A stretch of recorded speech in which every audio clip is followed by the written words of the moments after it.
Letterpress is a very old form of printmaking. It was invented in like 1451. Traditionally, letterpress wasn't made for getting an impression in the paper, which is now the big feature that everyone wants.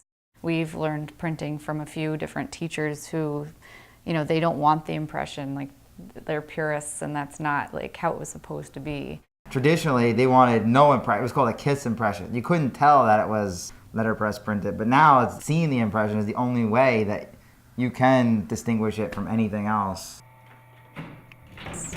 Yeah, well, it's not like you just put the paper like in the machine and just turn the button on and it just works all by itself. Like, you literally have to stand here or stand there or stand there.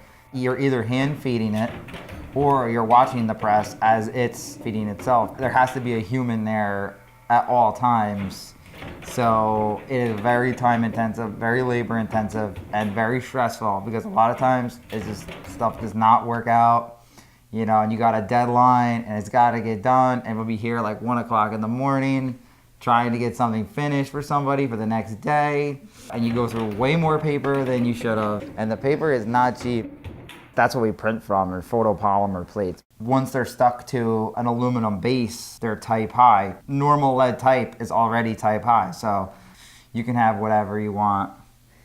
Once we get it on press, we have to set the roller height, so it's just inking the top parts of the plate and not the back of the plate. The press setup is kind of a big process with getting it aligned, getting it square on the press so it's printing on the piece of paper the same way every time, getting the roller height right, getting the packing right so there's enough impression in the paper. Depending on how long the print run is, that's really the bulk of the time, is getting it set up. And then because we're using really old machines, over the print run they can change, and you might have to reset the rollers, and you have to re-ink the press as you go and make sure that you have enough ink on the press or not too much. The presses don't actually use that much electricity either, so even though it is an old machine, it's semi-energy efficient. And the paper cutter is hand-powered. Yes, the paper cutter is hand-powered. Uses zero electricity.